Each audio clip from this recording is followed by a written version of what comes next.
This is a workshop for the public and the Plan of Conservation and Development Steering Committee. The Plan of Conservation and Development, which is more accurately referred to as POCD, is basically our 10-year plan as to what we would like to see Enfield do in the future, basically setting our goals and implementation strategies. We have a number of members here from the Planning and Zoning Commission and also from the Plan of Conservation and Development Steering Committee.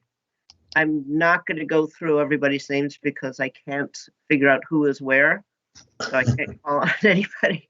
But I will introduce Don Poland. Dr. Donald Poland is our consultant. He's with Goldman in York. He's had experience with commercial development. He's worked as a town planner. He's got a doctorate in planning. He is a planning whiz, and he is here to help us move our town forward. So I guess with that, I'll turn it to Don. Great. Thank you, Lori. I appreciate it.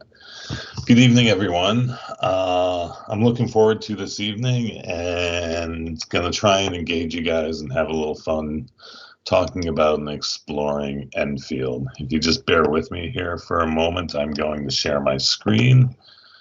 And I lost everyone.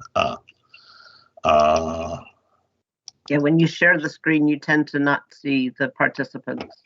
Yep. So do you see my PowerPoint slide? I can. Okay.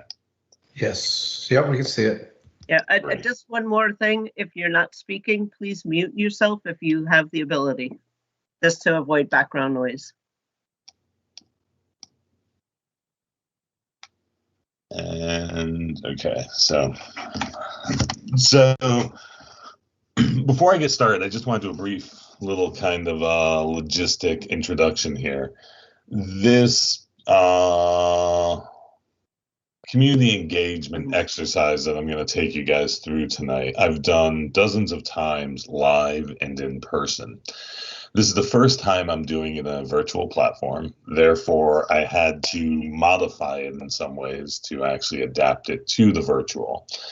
And number two is I'm scared about it as to how well it will function.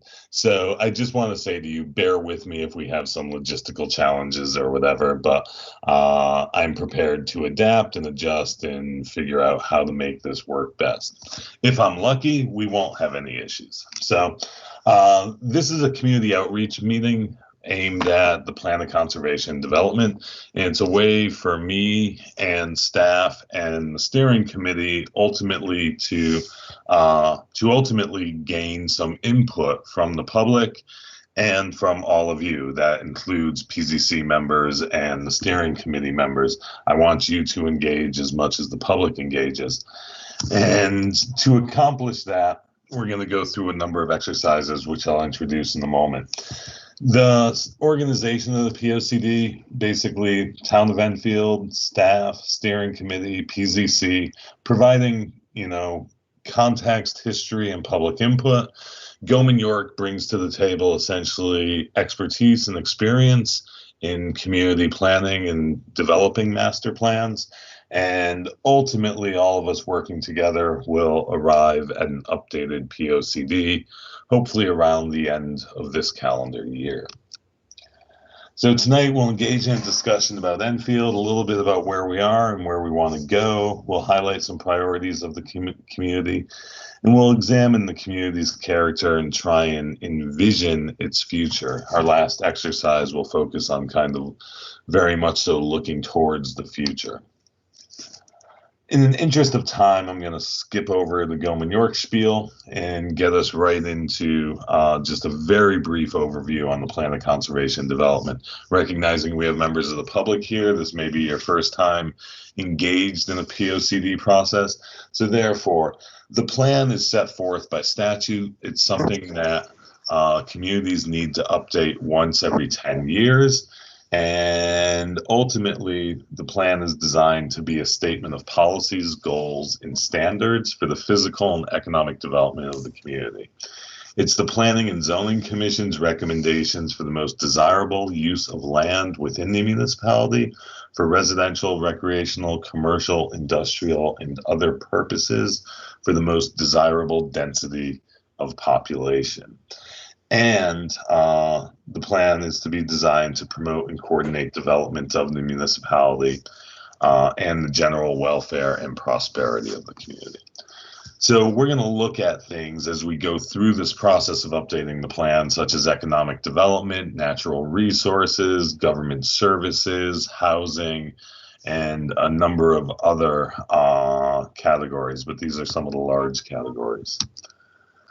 The planning process we engage in, essentially, step one, where we are today. This is a study of existing conditions conducted by myself and my staff to try and best understand or create a baseline for the community.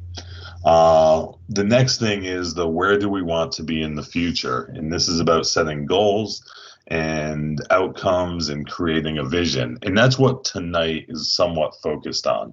We're going to try and start not actually establishing goals or desired outcomes, but we're going to try and get a feel for where it is the community wants to go, and that'll help us as we continue our way through this process. The third step of the planning process is how will we get there? Once we know what those goals and objectives and outcomes are, we can then start crafting policies and programs and things that the community can do to achieve those goals and desired outcomes. So that would be step three. We always take a look at kind of measures, or is what we're doing working? We try and work into the plan ways to kind of measure for success as the community goes through its implementation over, say, the next 10 years, that they'll know whether or not it's achieving what it desired to achieve. And then the last phase, implementation, setting up kind of the agenda, action steps, priorities, and responsibilities to actually implement the plan. Good planning, if done right, should establish a long-term vision for the community and provide consistency in decision-making. It helps us not be arbitrary in our decision-making, but having our decisions based on a rational plan. It should help to establish realistic goals and outcomes. It should be adaptable, recognizing that things do change, and it should create strategies aimed at moving the community towards its goals. And ultimately, planning should be a continuous, iterative process where implementation leads to hopefully improvement.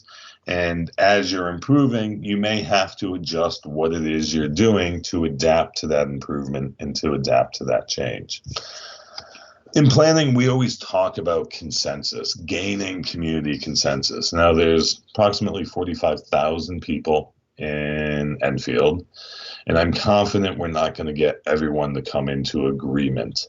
I believe this is showing me right now there's approximately I don't see on the list. There's 27 of us in this meeting tonight, and I can confidently say the 27 of us in this meeting are not going to come to consensus and agreement on everything. So I use these arrows as a way of thinking about it. It's not that we have to all agree. It's that right now we probably have very differing perspectives and ideas going in different directions. The idea of the planning process is to kind of get us moving in the same direction. As we come to general agreement or mostly agreement on what the goals and objectives are, then those start providing targets for us. And in general, we should be aiming and moving the same way. Whoop.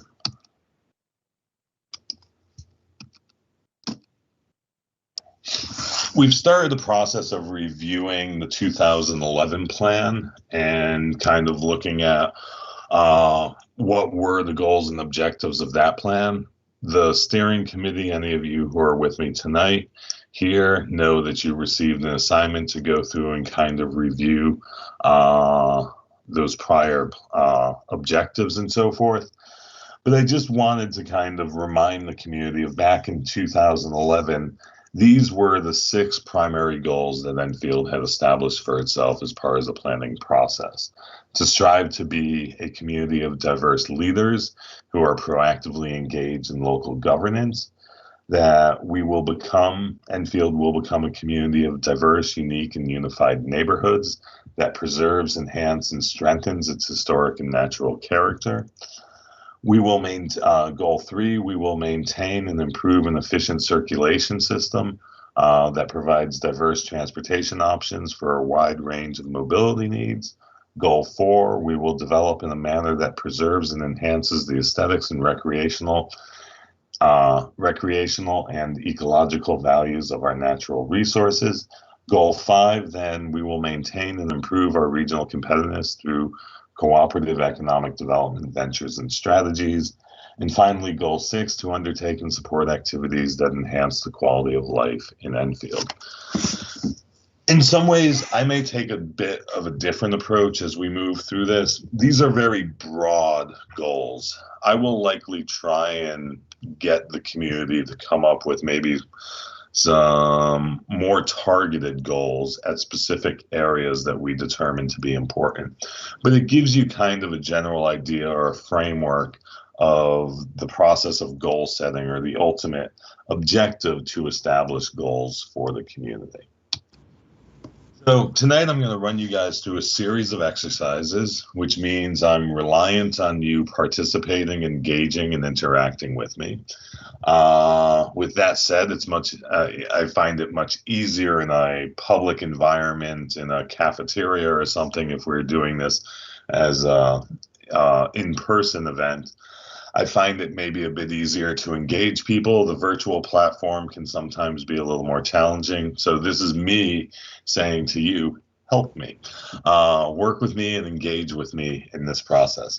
So we're going to start off, we're going to run through a brief SWOT analysis, which I'll discuss in greater detail. I'm then going to talk about something I call gives and gets, to try and get you thinking in certain ways.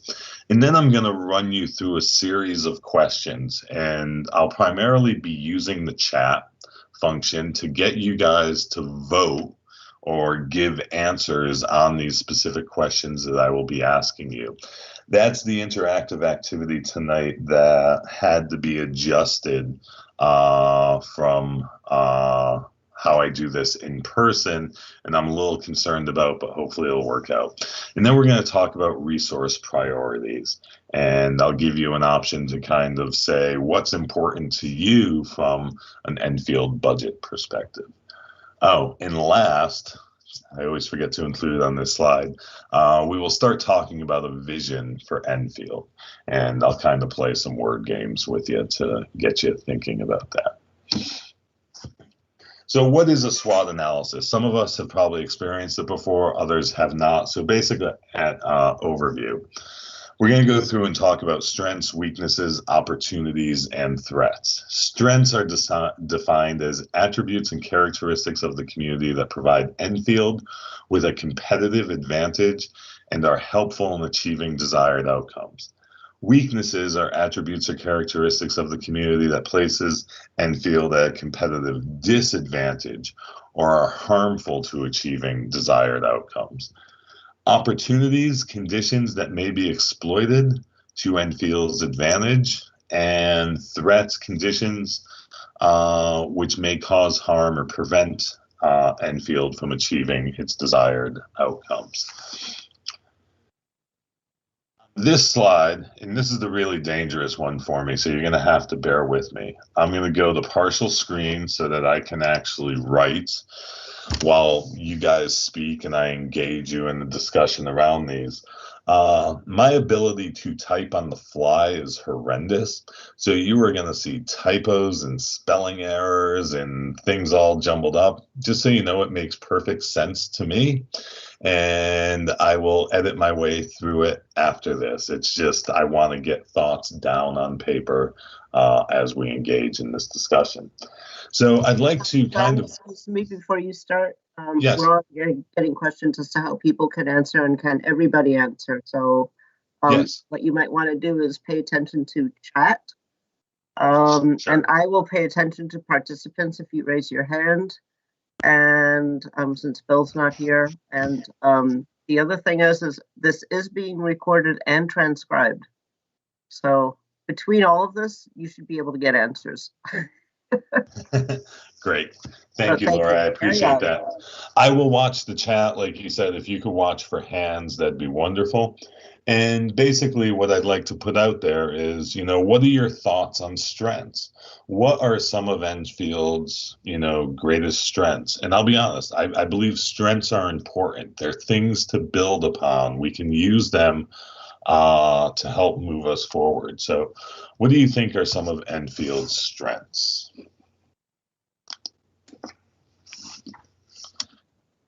You can raise your hand, or you can answer in the chat function. Marie Pisner has her hand raised. I think one of Enfield's strengths is having a riverfront. Riverfront, definitely. Anyone else? Oh. I see a hand raised down in the bottom. I'm just kind of going down the line here. Okay. I think it's me. It's Scott Copen. My hand's up. I think our location along 91 is a strength. I believe our retail corridor, which would be on 190, 220, so Hazard Ave, Elm Street, is a strength. I agree with Marie on the river being a strength as well.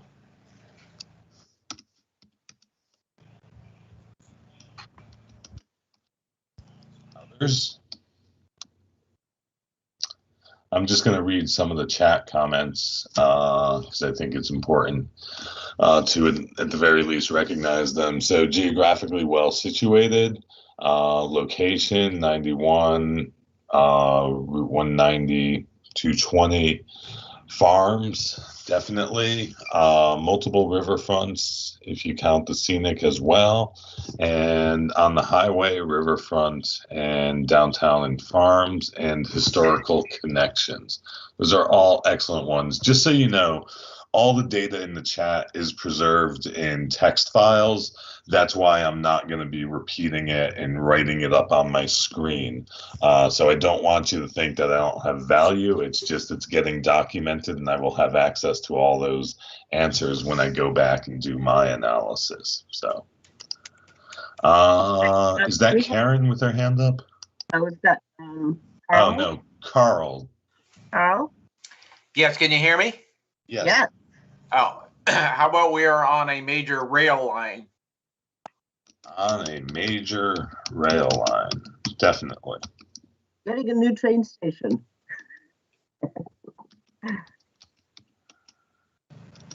Ginny, you've got your hand up.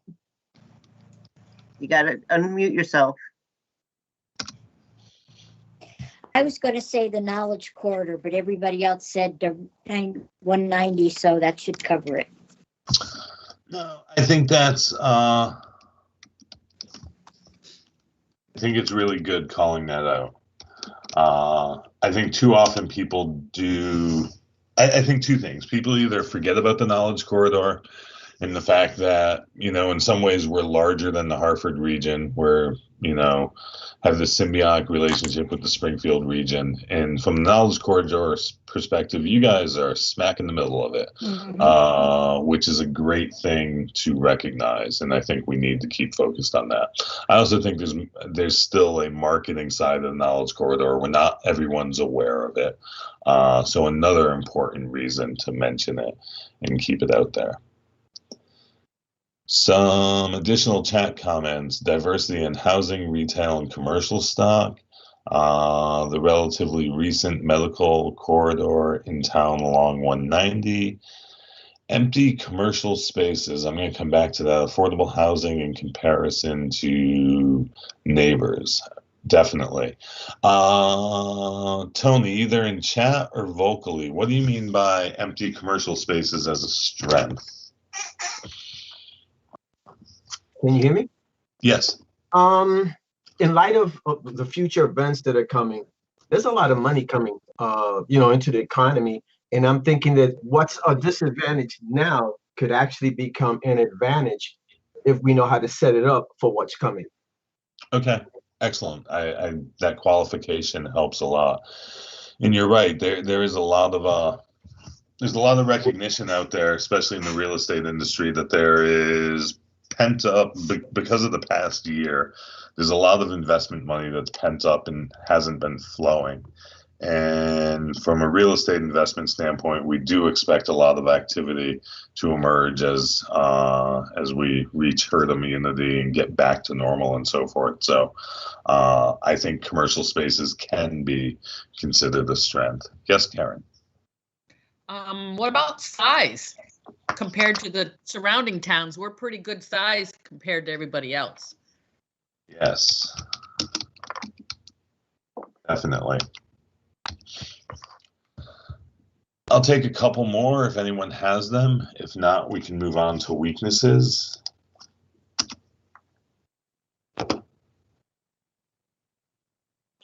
Carl has his hand up. How about our proximity to an airport?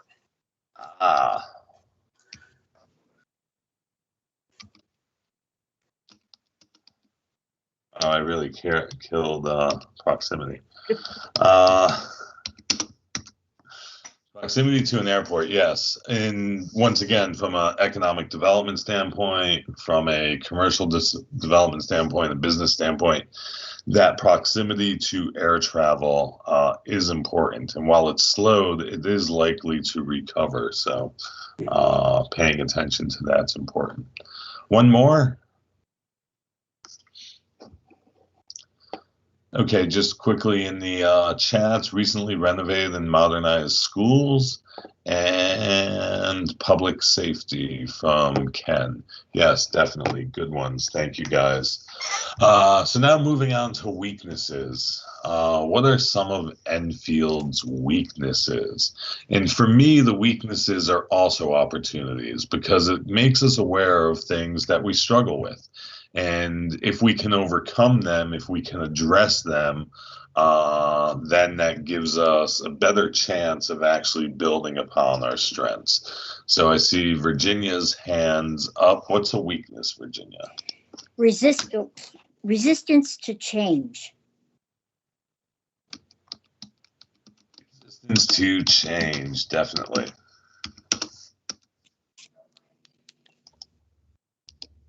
There we go. Marie, I see your hand up.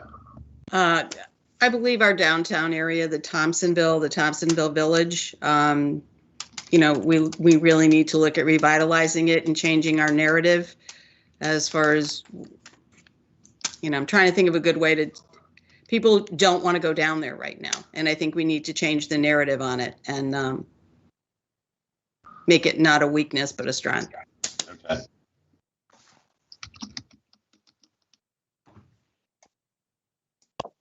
Hello? Tony? Yeah, lack of diversity in government. Lack of diversity in government. Thank you.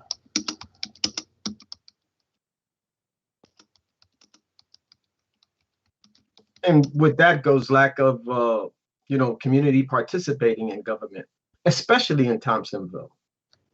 Now that was brought up.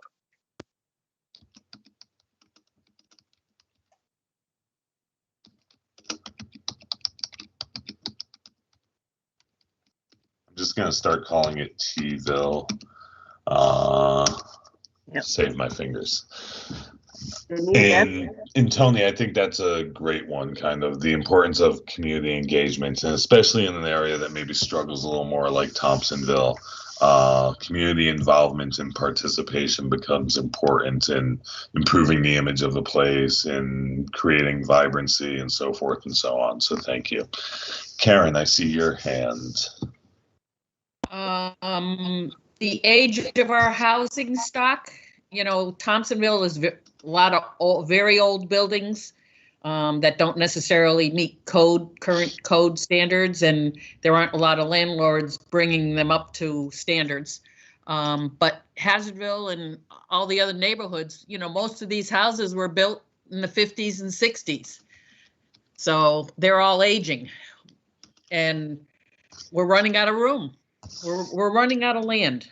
So, you can't just put in new developments because the land isn't here. So we got to look at somehow changing what's there. Right. That's very astute and definitely important. As a planner and someone who studies cities, driving through or walking around communities, you start to realize that communities are characterized by kind of the decades when they developed. And that's because of the predominance of housing stock, and housing's often built in large numbers at specific moments in time. And if you go to East Hartford, right around Pratt and Whitney, it's 1930s when the factory first opened. They're 800 square foot, 2-bedroom, 1-bath, slab on grades, with no garages. And that's a sign of that time. And as you move around the community, you can see different decades of development. I would say the same is true in many locations within Enfield. And you're right, it becomes harder and harder because there's less land available, balancing desires for preservation and agriculture and so forth, to be adding, large amounts of new stock. So that needs to shift us to thinking in part about housing as to how can we ensure that investment continues in housing? How can we ensure that housing gets modernized? And how can we ensure that our codes aren't necessarily preventing people from investing in their housing? So thank you. And we will definitely dig into that as we talk more about housing. Ginny's had her hand up for a while. Ginny, you want to go? You got to unmute. No, I thought I put my hand down. Sorry. I'm having trouble with my hand tonight. No problem. I'm going to read off a few from the chat. Town services surrounding communities don't necessarily have some of the amenities such as, that was on the strengths, lack of good developable land for future growth. I think we just touched on that a bit, but definitely agree. High degree of wetlands, always a challenge, or often a challenge for many communities, especially up in the Connecticut River Valley areas. There seems to be perception of local government that isn't much cooperation between parties, which may feed the us versus them attitudes that came through in the community survey.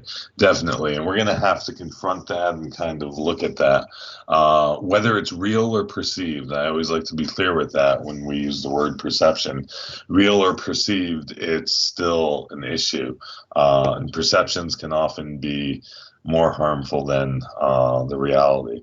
Planning and zoning regulations not reflecting residents' needs. Okay, we will delve into that also. Add to strengths history, definitely. And then vacant retail space, unattractive entry points at the gateways and the retail corridor between Elm and Hazard.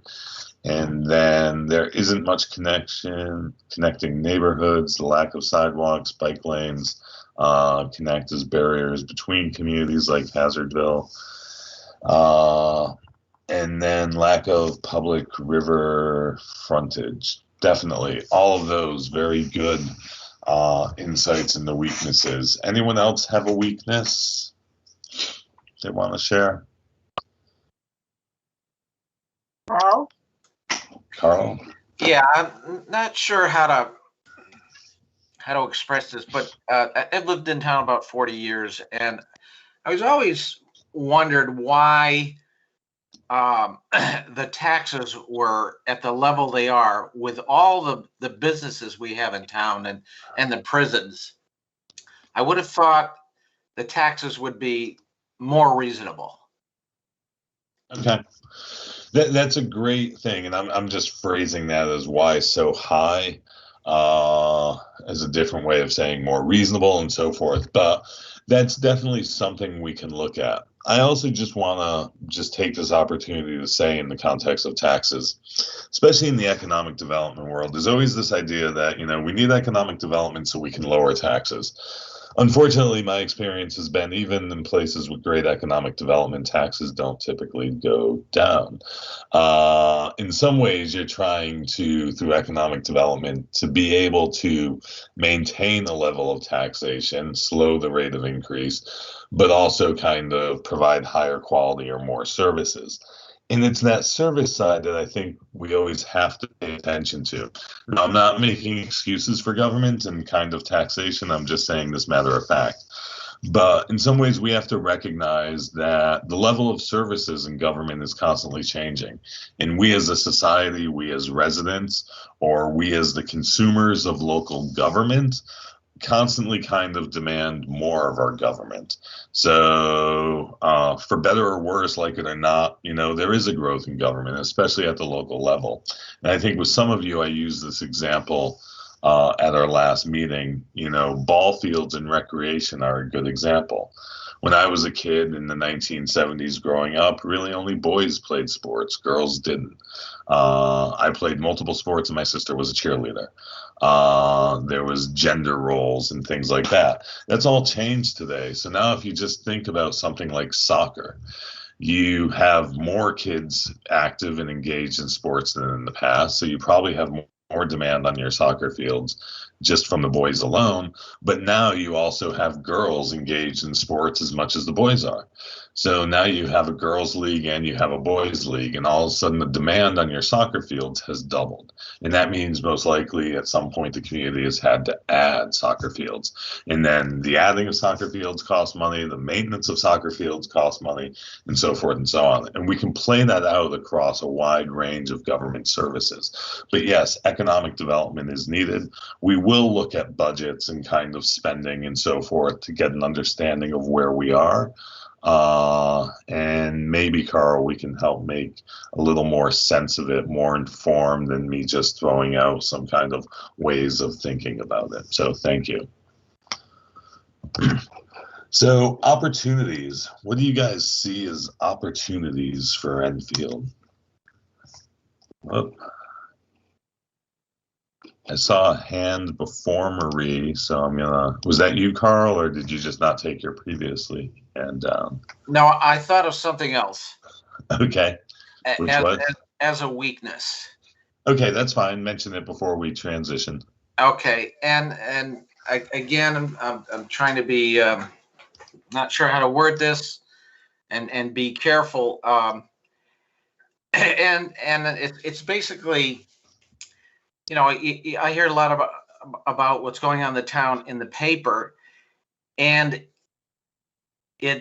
I'm concerned about the crime level. There seems to be more crime in the town as the years go by, and some of it is the people committing the crimes are from, let's just say, out of state. Okay. So, is it a weakness that we're on the state line near a large city? It just seems like some of the crime is coming from larger cities, around Enfield. Okay, excellent. And we'll definitely take a look at crime data and see if we can look at some of it historically and presently, and at least confirm or deny whether or not it's an increase, but it could be a shift in types of crimes and so forth. So we will definitely take a look at that. So Marie, I believe you had a hand up for opportunities. I do. I think the opportunities, number one, is going to be the train stop that we're scheduled, to get. I also think the opportunities happening with the Higgins Park expanding the playground. Well, it's not really even going to be a playground. It's going to be more of a park, something where families can come. I think that'll be a great asset and an opportunity that we're going to get to help rebuild Thompsonville. Excellent. And I saw a bunch of comments. I'll just read off quickly in the chat. Scott with Thompsonville development and redevelopment, train station, access to Connecticut River, redevelopment of Enfield Square Mall. Mike with more complete streets development. Scott again, weakness answer to crime is our location on 991. Make it easy to get in and get out of town. Yeah, that's often, I'll just note on that, that's often the case, especially if you look at crime data related to like burglaries at convenience stores and gas stations. The closer they are to an interstate ramp, the more likely they are to actually be affected by those types of activities. So that easy access could be part of it. Additional access to open space and parks, some of which are gated off or overgrown. Once again, we're back in opportunities here. I know I diverged to weaknesses for a moment there. Green tax and farmlands, continued development of historic properties such as Bigelow and Hazardville Institute, and attracts higher education opportunities, thus higher tech jobs means higher paying jobs. Excellent stuff. Thank you. Anyone else verbally have opportunities? Tony Q saw his hand up. No, somebody mentioned it. I'm good. Okay. Karen? Is that me you were saying, Yep. Lori? Karen Plant. Yep. Well, I think there's an opportunity to provide regional support, for our shopping centers. Everybody comes to Enfield to shop. They don't all have to go to Manchester or Holyoke Mall or anything. We've got some better we should have better possibilities. They come here for medical appointments.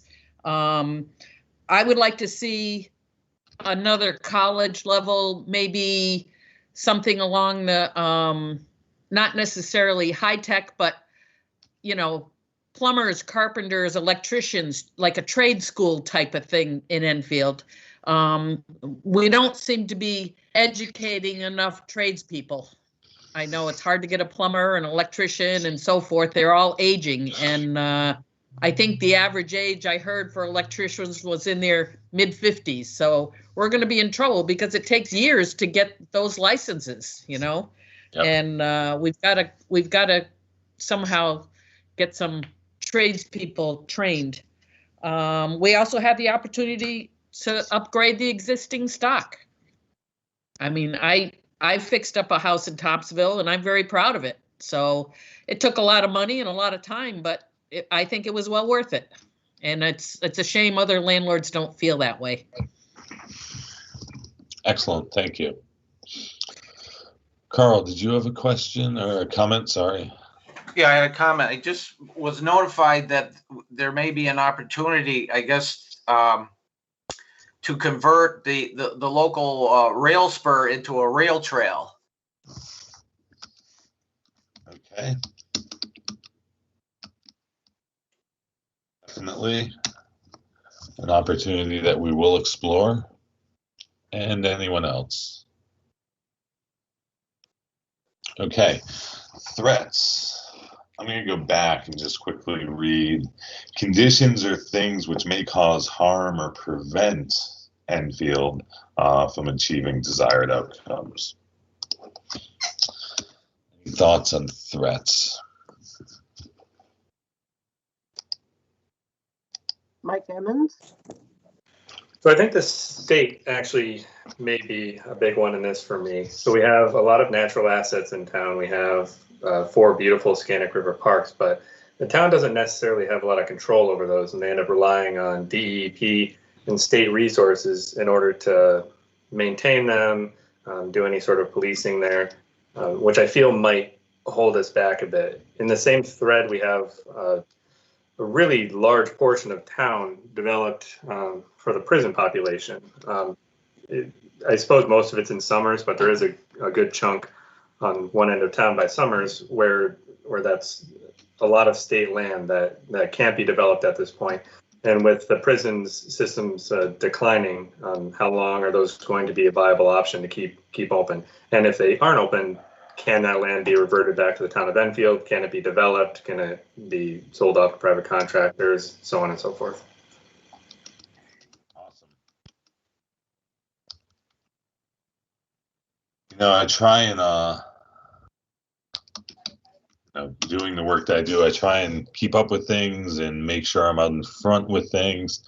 But I hadn't really connected the dots between state prison land and shifts and changes in prison populations and potential downsizing and contractions and so forth. So I like that you brought that up, Mike, and it's definitely something that we can explore and look at. And at the very least, you know, if opportunities don't exist today, we could maybe put some thoughts, ideas, or even strategies in place to be prepared to move and take advantage of those opportunities in the future. So thank you. Yeah, I think it's a common theme that does come up during town council meetings when it comes to sewer usage and the state putting in the money that they need to. And I thought it important. Thanks. Excellent. Thank you. At the end of the day, you know, that's always so important to me because you guys know your community better than I ever will. I try my best to get up to speed and learn things, but you guys know things I don't. So, you know, you educate me when you mention things like that, and it's very much appreciated. So, Virginia's. Oh. Hi. I noticed that we're competing with other towns for new businesses coming in, and the other towns, Windsor's a prime example. Day Hill Road, they have more shovel-ready parcels than we do, and we're losing out on major industries because we don't have the land for them to come in and build on. Definitely. Excellent. Karen. Yeah, I think the lack of undevelopable land is one of the major problems. But you know, we've a lot of projects out there that have been approved, and they've gone on 5 years, never got built. Then they come in to planning and zoning and they say we want to extend it another whatever how many years they're allowed to do it. And, you know, they're automatically given another time frame. I don't know if that's 5 years or what. Ken, you might know what it is. But and then there's those people that take advantage of hoarding the land and not doing anything with it and leaving a dilapidated house on it until they decide they're going to develop it instead of, you know, and these are properties that, you know, are right in our way to when you come into town. So, you know, right in the center of Thompsonville, there's a property that's been vacant for a really long time. And, you know, somebody had come in probably 10 years ago to rent it, but the landlord wouldn't fix the roof, so he couldn't rent it. You know, right. So it's a shame that we have land hoarders in town. That's all I'm going to say. Okay. No, thank you. I think those people know who they are. And just some of the comments, I'm not going to read through all of them. The knowledge corridor, fiber optic, high-speed telecommunications, I agree with all that. Aging population, the need to attract young people, I definitely agree with that. The losing farmland to solar farms, once again, you know, one of those things that we have to be aware of. And it shows the tensions and challenges when we're doing a plan and when we're dealing with land use. You know, we want to move towards kind of environmental sustainability, you know, renewable resources, minimize, you know, impacts on climate, the environment, and so forth and so on. But at the same time, we don't necessarily, so we theoretically, we should be favorable of a renewable resource like solar, but it can also have negative impacts, and loss of farmland being one of them. And that's where we've got to find ways to, strike these balances. So are there other opportunities to install solar in locations other than, prime farmlands? Or is there a way to strike a balance between the two uses? And we'll try and get through some of that stuff as we make our way through this plan. Unfunded mandates, losing student population to crack and magnet schools out of town, demolition by neglect. That's a phrase that I absolutely love, and it's something that is of concern, especially in struggling neighborhoods and older neighborhoods. And very, very poorly timed traffic and lights on the I-90 and 220 corridor. I believe you guys are going through, I believe there's a regional study that has started on those corridors, and I would have to assume that they will be looking at the signalization and timing on those lights, and we will be paying attention to that study as it progresses. Industrial Park is heavily encumbered by wetlands. Yeah, I agree with you, and that is a challenge. And that was actually, Lori, with you coming from East Windsor, like I did, similar challenge in East Windsor. The most wetlands in town were on the industrial side, and so forth, and trying to figure out ways to work with that. And we'll take a deep dive into that when we get into the environmental things. Okay, I thank you guys for this exercise. I'm going to go back to my full screen and to this little, not really an exercise, but kind of a little spiel I give about what I call gives and gets. And whether it be in life or in local government, there really are no free rides. If we want to get something, we typically have to give something. That is, there's a cost. And that cost could be time, it could be energy, it could be money. It could even just be, sucking it up and compromising. But at the end of the day, we have to give something to get something. And so, for example, gives can be time, volunteering, effort, hard work, money, taxes. So what are you willing to give in order to get what you want? And for example, and I like using this as an example, are you, Enfield, willing to pay more taxes for more or better government services? Now, I'm not implying that you have to pay more taxes for more and better government services, but it's kind of that recognition. If you're demanding more, do you need to be willing to give more? So if you want more ballparks or a new senior center or, more robust economic development activities, what are you willing to give? Are you willing to give your time, your effort, or your tax dollars? Are you willing to encourage or allow more commercial development to increase the commercial tax base, to better fund, say, preservation of agriculture, land, and open space? In the land use approval process, we often see a lot of tension between kind of those in opposition of development and those in support of development.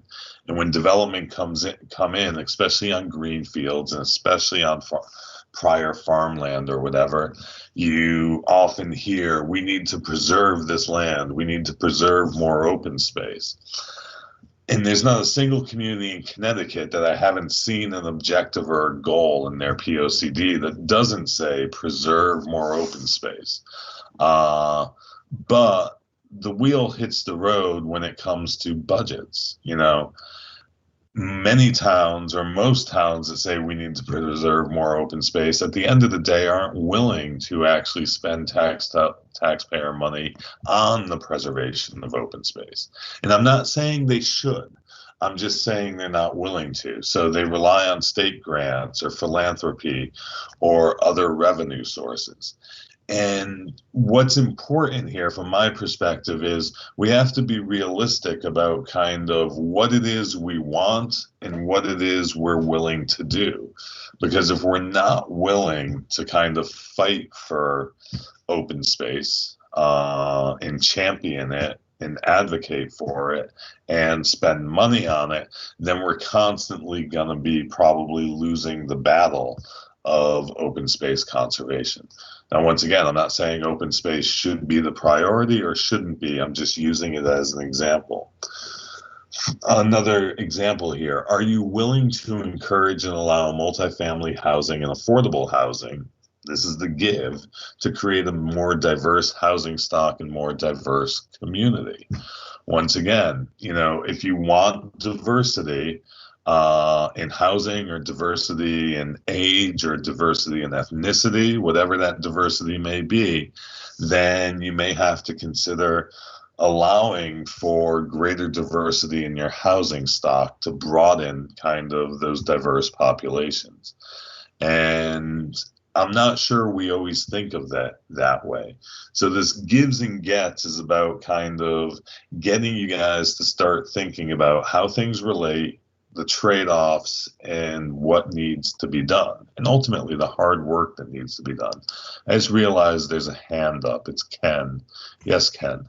So as far as open space goes, Don, this town has been known for, when a development comes before the town, the developer would trade his open space land instead of paying the fee. But the open space land that he gave to the town was escarpments and wetlands and unusable land that he could never develop anyway. So for the town to take that land was foolish. And I think we're trying to head in a different direction. They can't build on that land anyways. And what does the town of Enfield want that for? Open space is supposed to be to preserve or recreation for the entire community, and you can't play on the side of an escarpment. So I think we're trying to go in a different direction for the better of Enfield. And when people see that the open space is actually usable for recreation and stuff, they may lean a little more to spending money on buying open space to, you know, join parcels, public parks, stuff like that. And that was the intent. At least that's how I see it. And as a developer, I used to shake my head when the town would accept, you know, useless land. It makes no sense. If it has to be useless land, then they need to pay the fee in lieu and use that money to buy good open space. Thank you, Ken. And I agree with you, and you raised a lot of good parts. One, for the record, as a child, I did play on the side of escarpments. But more importantly, I do agree with you. There's a lesser value to those kinds of lands, but I don't want to say it's useless or it was poor policy. There is value in protecting those. So getting them as open space, taking them out of the private realm and having them in public stewardship does have a degree of benefit. But you're right. If you're looking for more active open space with recreation and fulfilling other needs of the community, then yes, you do want and need a higher quality of land, and you should ask for it and do what you have to do to get it. So I'm fully supportive of that. And we'll definitely explore that as we move through kind of open space and conservation. This box here on the right, you know, non-negotiables. Well, I'm going to constantly push the community, push all of you to try and expand your views, think about things differently, become more flexible. That's what gives and gets are about, to be willing to compromise. At the end of the day, you know that you have your non-negotiables, and I recognize and respect non-negotiables, that there's certain things you just won't bend on. And it's quite obvious, you know, maybe for Ken, he does not want any more terrace escarpments as open space. That's a non-negotiable, and that's good. To know. At the end of the day, it informs me of kind of the limits of community and what you're willing to push for, what you're not willing to push for, what you're willing to compromise on. So as often as you can to kind of express non-negotiables to me becomes very helpful. Lori, I'm seeing a hand on an 11 plus, and I don't know who it is. Gretchen Piper Hall. Hi, can you hear me? Yes. Yep.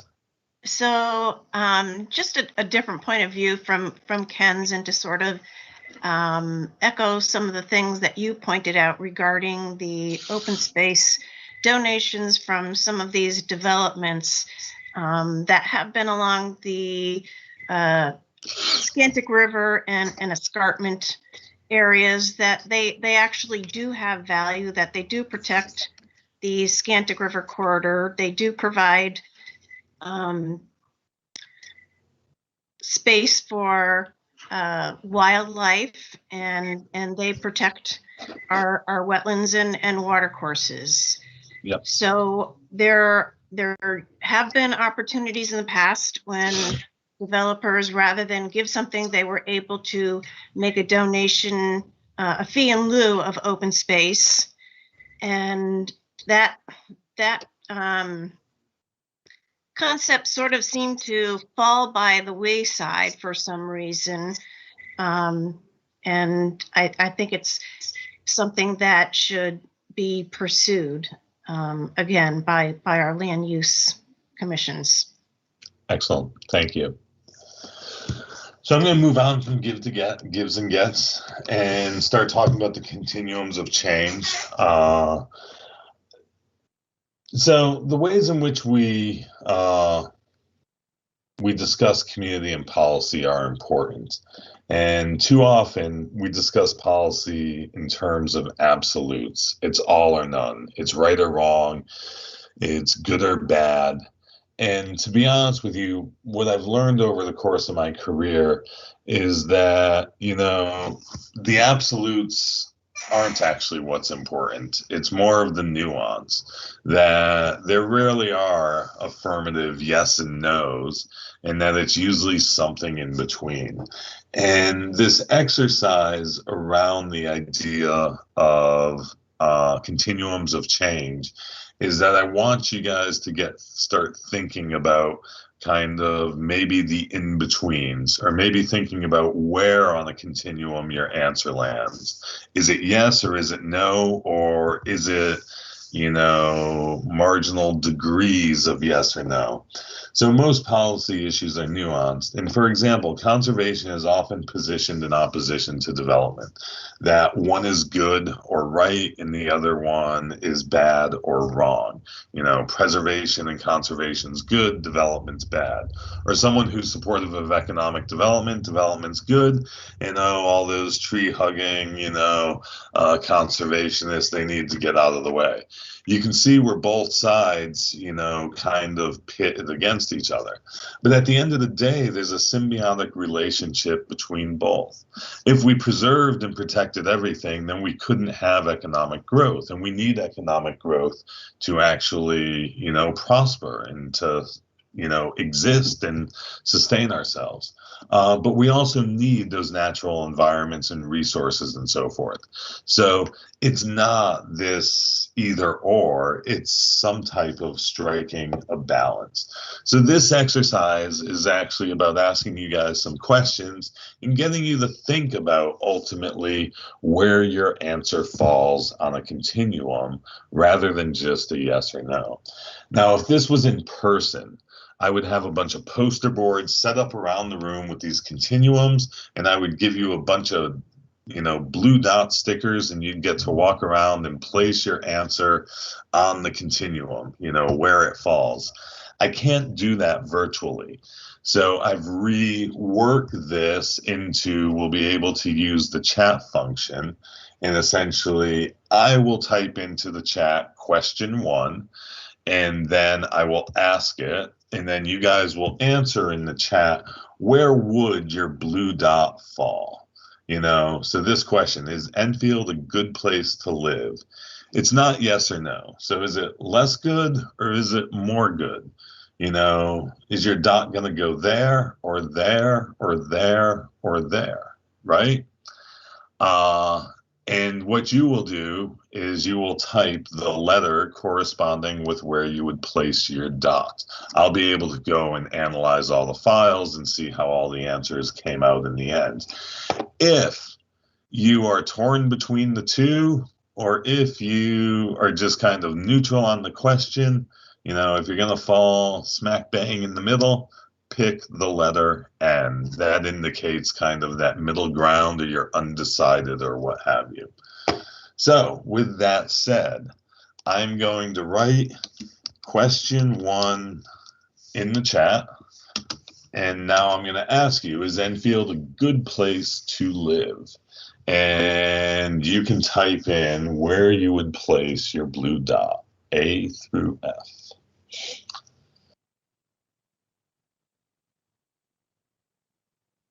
So far, you're all on the good side of the schedule, of the continuum. That's great. You like where you live. And I'm not surprised, because at the end of the day, you probably wouldn't live in Enfield if you didn't like Enfield, at least if you had the choice and ability to move. I can't type. I won't type. Okay, can you tell me your answer? E. E, thank you. So I have a notepad here. I can write down question 1 and throw in some answers on my paper if you can't type them in. So.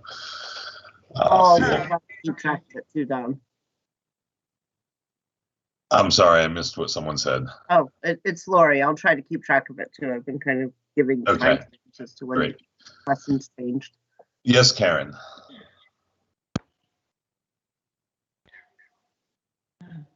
Sorry, I didn't realize I raised my hand. Oh, okay, no problem. So question 2, does Enfield need to improve? Let me write question 2 first. I'm just going to do Q2 and go. And does Enfield need to improve? Less improvement or more improvement?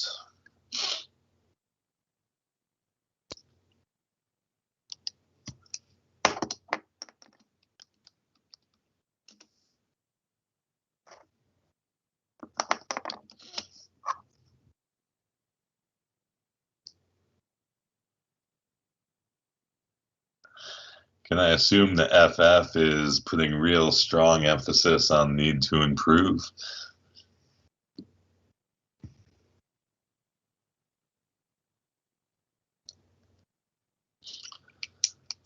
Does that same person want to give me a verbal answer if they couldn't enter? I hit the little edit or whatever that A thing is, and I did put my excellent answer in there. All right, great. So you got access. That's wonderful. I think so. Cool. Okay, so I'm going to enter in question 3. And do you want less or more development in Enfield? It's always one of my funnest questions to ask. Yes, Virginia. Oh, you're muted. Thanks. I was wondering if the development meant residential, meant business development, or meant both. It's either. It's any development. And I think I have later questions that qualify the two, Okay. the different kinds. Yep.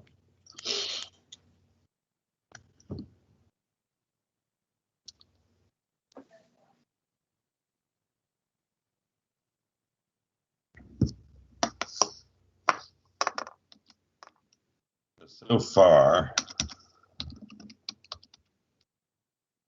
it's going smoother than I anticipated. So that's good.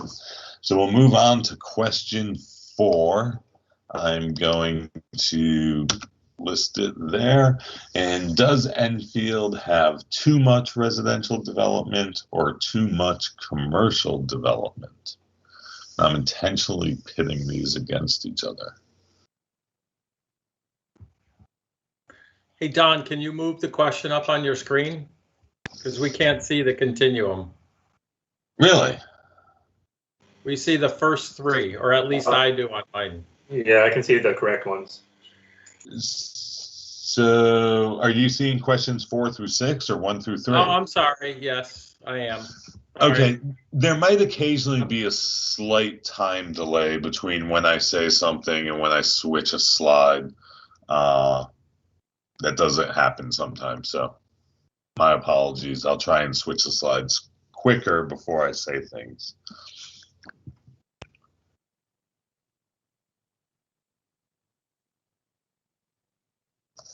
so you know, having done this and just seeing your answers come in, whenever I think I know what people are going to answer, you guys always manage to surprise me, and that's wonderful, because it keeps me humble and keeps me on my toes. So, question 5 is: do you want more residential or do you want more residential or more commercial development in Enfield? And I know you're going to feel like there's a lot of similarities on some of these questions. They're intentional on my part. I'm trying to tease out nuances in some ways.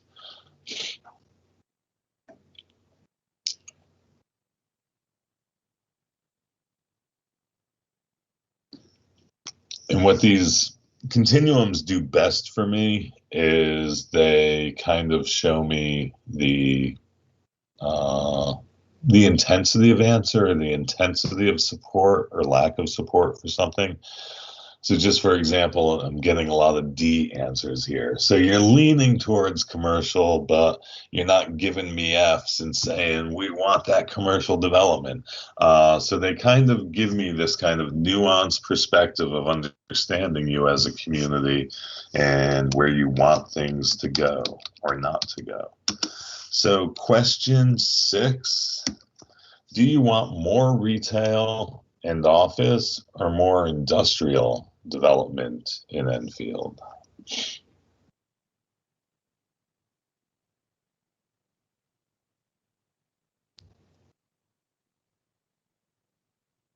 Can you move it up again, please, Don?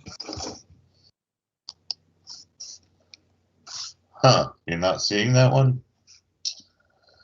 Let me do this. I'm going to go out of full screen. Does this work better? The problem is I can't remove that bar on the bottom. Last meeting we tried to do it. Right. Go away.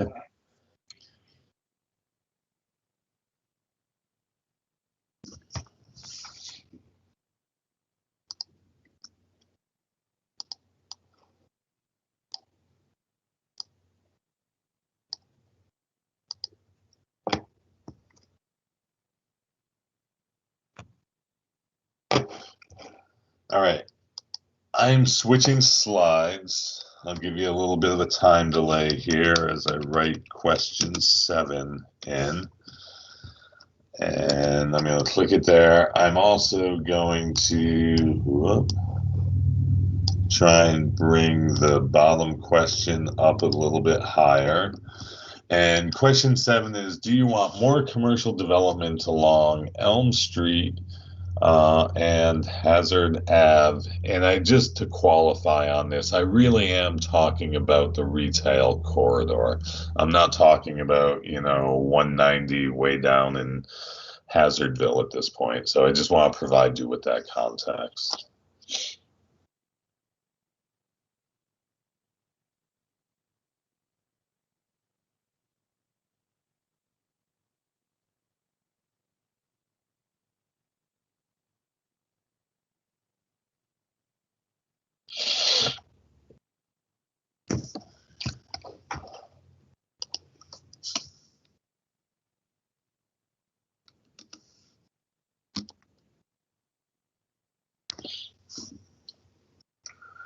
All right, so question 8, I answered in the chat. Does Enfield need more or less preserved open space?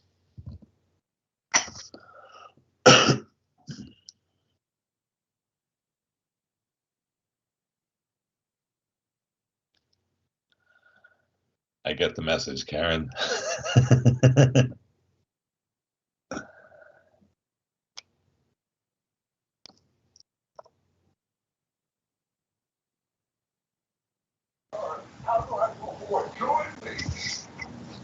Well, someone came out of mute. And someone's back in mute. Thank you. Appreciate that. So then question number 9. Do you want more multifamily residential in Enfield?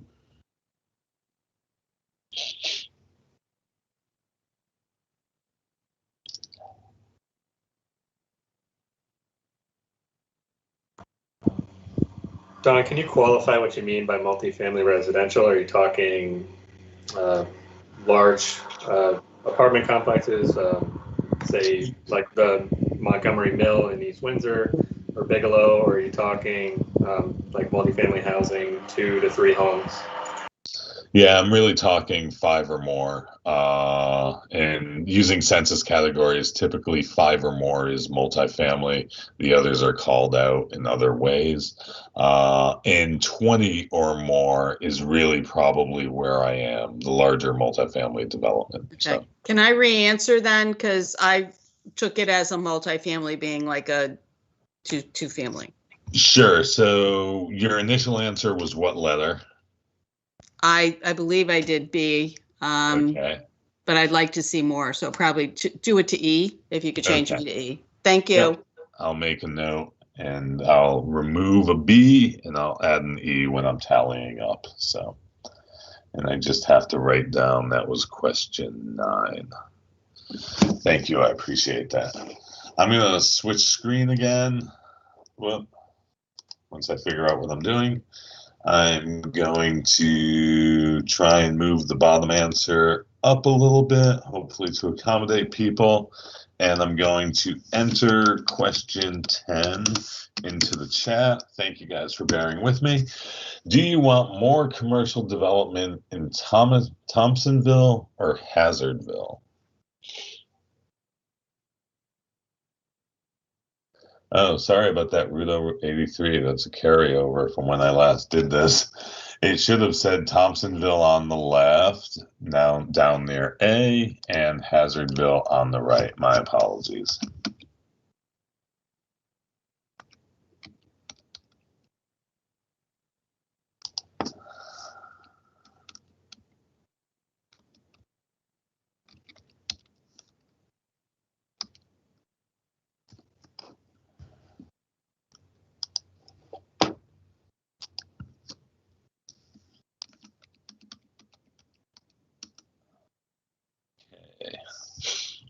With answers winding down, I'm going to enter 11 into the chat. And do you want more single family residential or more multifamily residential development? And I have a change from F to N. No problem. Thank you for that.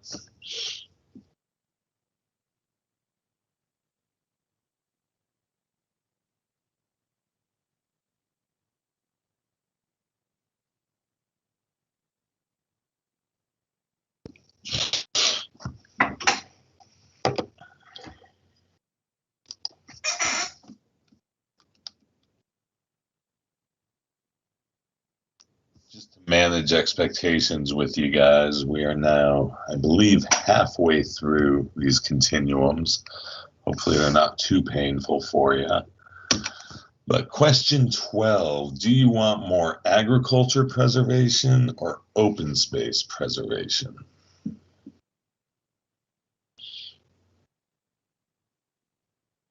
Can we say both? At this point, you have to choose one.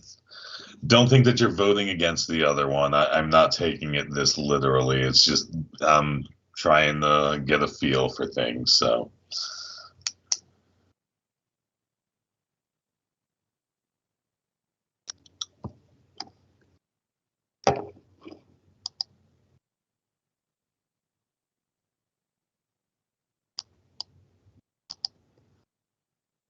Okay, I just switched slides, giving a little bit for time delay. I moved the bottom answer up,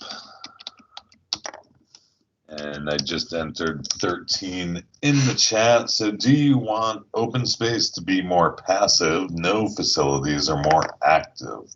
Walking, bike trails, playgrounds?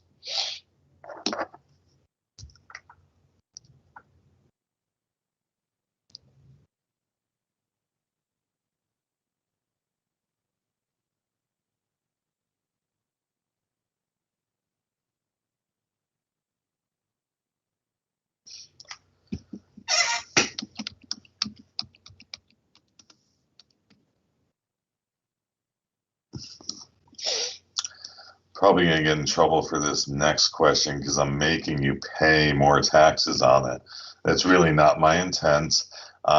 Just trying to gauge sentiment here. So, number 14, are you willing to pay or give more taxes for passive or active open space? So, pay more for passive, pay more for active.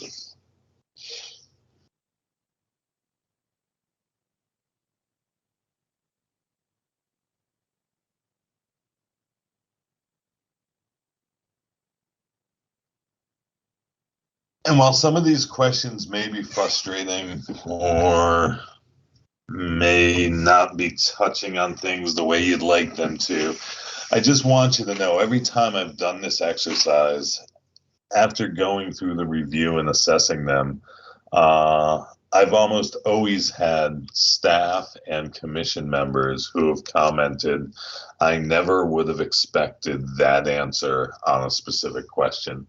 That they're always surprised. And I did this in Ellington a couple of years ago, and the commission was shocked that the commission truly reached the point where they felt they had been misreading the community for some time as to what the community actually wanted.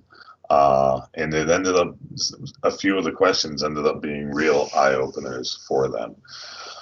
So hopefully we'll have some of that success here. And I'm going to enter question 15 into the chat. Is housing in Enfield affordable?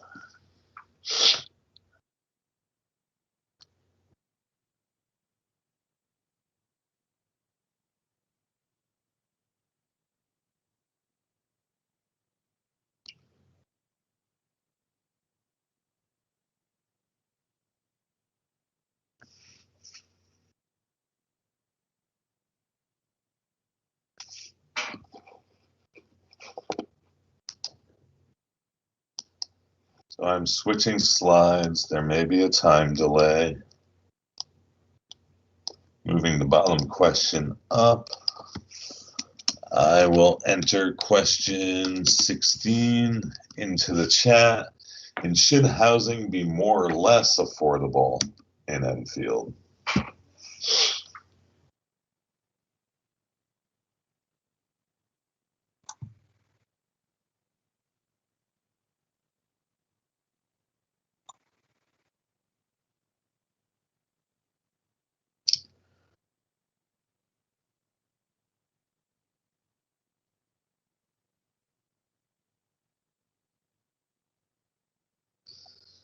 Help wanted signs are always fascinating to me.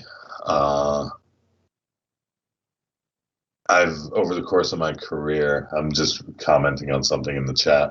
Over the course of my career, I've worked in a lot of really struggling communities, and some of them actually kind of tourist communities and still struggling and so forth. And especially in tourist communities, it's always shocked me that we arrive as tourists and we think about what a wonderful, prosperous place this must be because we experience all these restaurants and shops and this vibrancy. And when you start paying attention to help wanted signs, and then if you start talking to store owners and restaurant owners, a different story unfolds.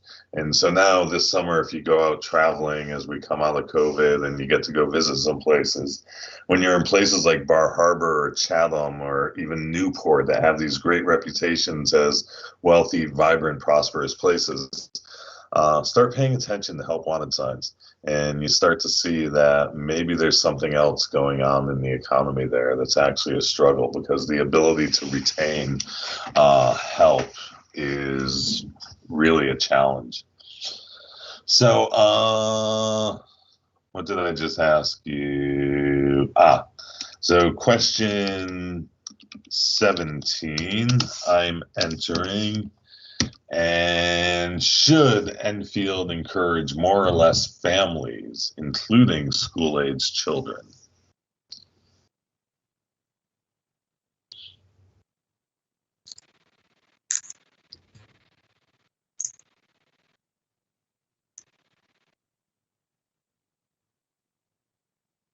Wow, this is one of those questions where you guys, the answers I'm seeing so far just really shocked me. Not what I expected, so even I get it wrong sometimes.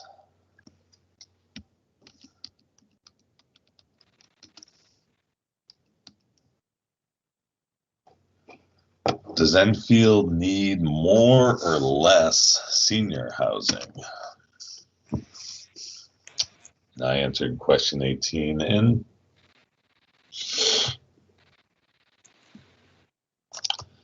You guys have taken to this multiple letter to send me a message. I actually like that. I think in the future when I do these, I might give instructions encouraging them.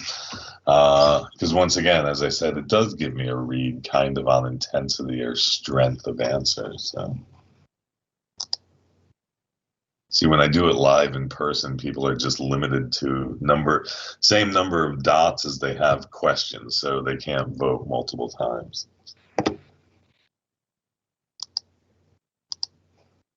So then, moving on to the next slide, there might be a time delay. I'm gonna edge the bottom answer up a little bit. I'm gonna enter question 19 into the chat. And what is more important, more housing or more commercial development?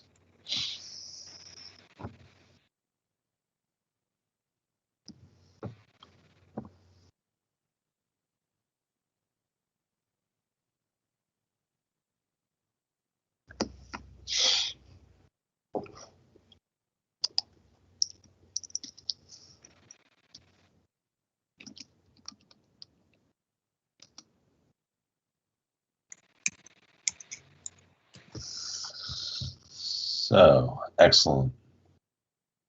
So question 20 I am entering. And what is more important, more development or more land preservation?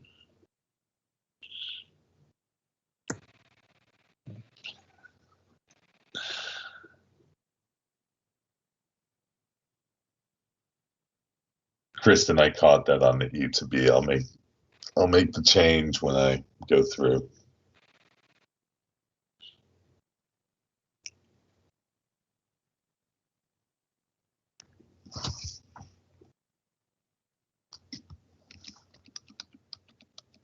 Question 21.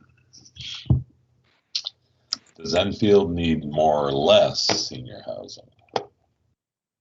Didn't you just ask that? Yeah, I may have repeated the question there. So sometimes I ask similar questions intentionally, but that may have just been a mistake on my part and a repeat.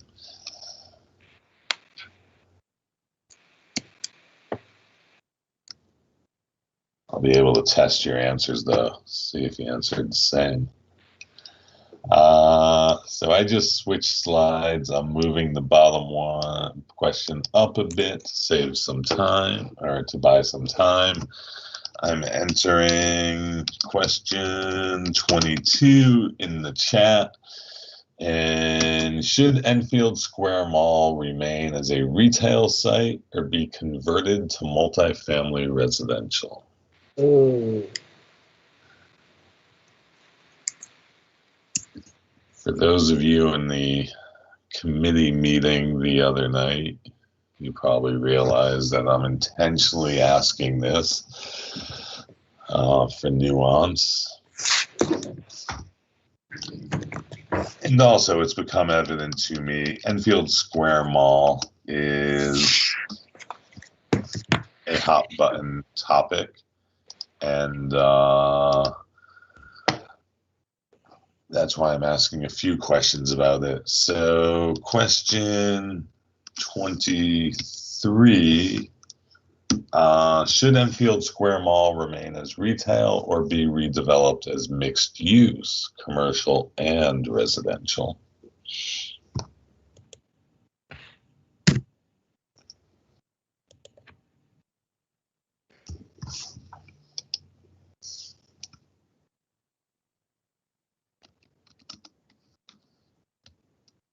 And the last continuum question is question 24. Do you want more or less public access to the Connecticut and Scantic River.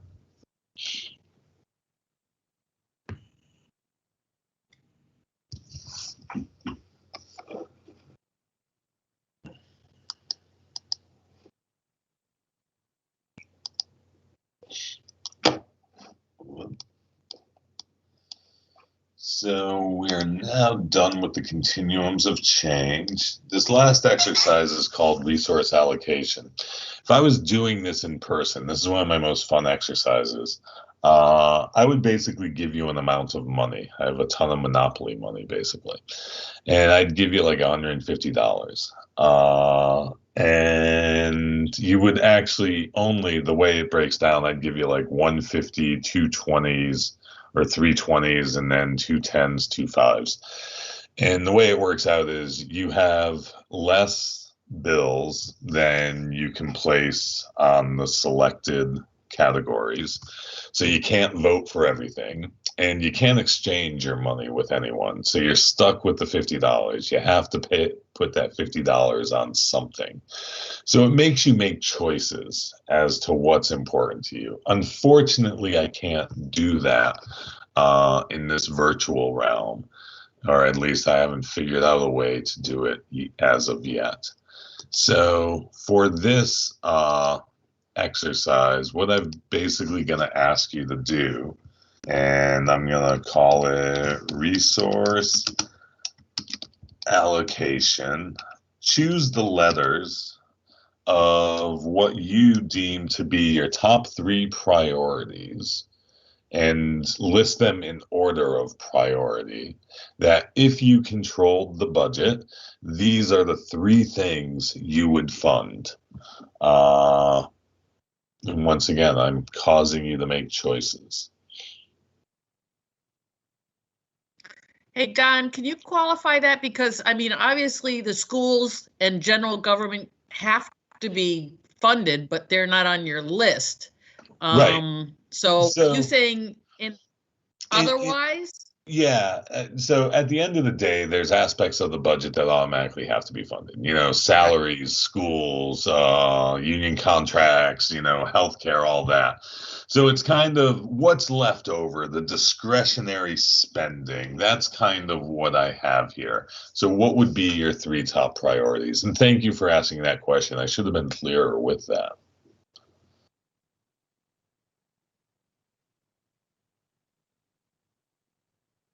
Can you just elaborate what community facilities means?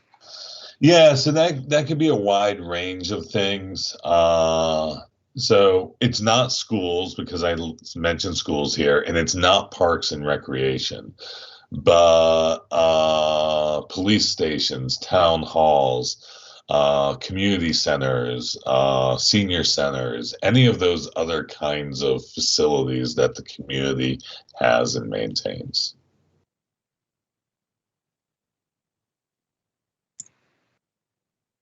So what would the public safety, what number is that? That would be for me in community facilities. You know, if you're trying to support public safety, that's community facilities.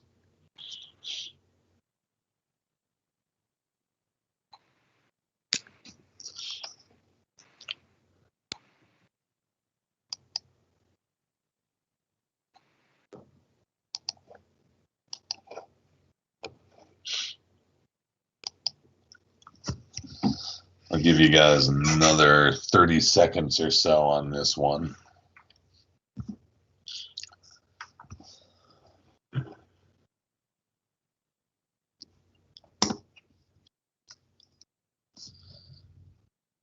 And since I don't see new answers coming in, I'm going to switch to our last thing.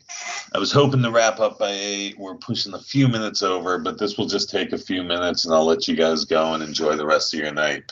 So ultimately, you know, a vision is kind of, for me, I often like to say to communities, it's what Enfield wants to be when it grows up. So think 10 years out, 20 years out.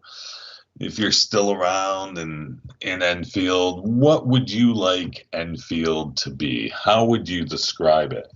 So what I typically do with communities, what I'm going to do with you right now, is I'm just going to ask you to give me some words or short phrases that come to mind when you think about the Enfield you want to be a part of in 10 years or 20 years. What are the vocabularies that would describe Enfield in the future if, say, we achieved whatever it is we're trying to achieve? You can use the chat or you can speak to me vocally. Whoever just raised their hand, jump in and speak. Carl. A destination. Destination. Some of the chat, community-centered, inclusive. Other words or phrases? Connected community. Best place to live, work, play, offer affordable housing, strong jobs, solid local businesses. Home to open space parks and community facilities, vibrant and active, family-friendly, diverse, affordable, inclusive, good working relationship with local businesses.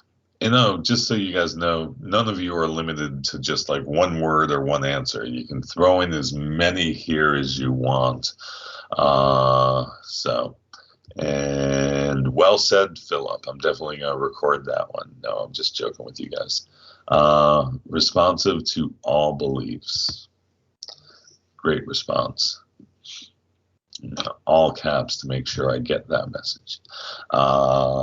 A place I call home. I like that phrase. That's a great phrase. Another vote for destination, thriving outdoor recreation for healthy families, inclusive, prosperous communities, home for my grandchildren, affordable and safe place for them to raise their families. Excellent. These are all great answers. What I end up doing now is I start going through these words, and I also pay attention to other words you guys use when you're talking, and I pay attention to things that are said in the community survey we did, the online survey, which we will definitely relaunch in the future. And, start trying to think about what it is you guys want out of your community in the future. And sometimes I think these words, phrases like a place I call home, or, good working relationships with local businesses and citizens, phrases like that ultimately often say more to me than, say, the 6 goals from the prior plans that have this ambiguity to them. And I'll start crafting what will ultimately be a vision statement. And at some point, I will present a draft vision statement to the community, to the steering committee. And then you guys will be able to wordsmith it and work on it with me. And we'll try and get a strong statement to kind of frame maybe the goals and objectives moving forward. So with that said, on this warm night, I gave myself a place to write them down and I forgot about that. That's all right. On this warm night and nice day, I want to thank you guys for spending an hour and 40 minutes with me. For me, this was very helpful. For the steering committee, I look forward to meeting with you guys again next month. And to those members of the community who joined us tonight, I thank you for your time. Lori, do you have anything to add or end with? I would like to hear from those that joined us, from the citizens that joined us. If you would like to leave your email, we will make sure that you get a direct invite to any more of these workshops. And also, if there's any recommendations as to how else we might advertise this workshop, I'd like to hear from you. And thank you for coming. And that's it. Anybody else have any comments? Thank you, Lori, for hosting us. Thank you to everyone for participating tonight. And we look forward to seeing you in the future as we move through this process. So thanks again. Yep. I'll leave the meeting open for a few minutes just in case anybody has any other comments. Nope. Good night. Good night, Virginia.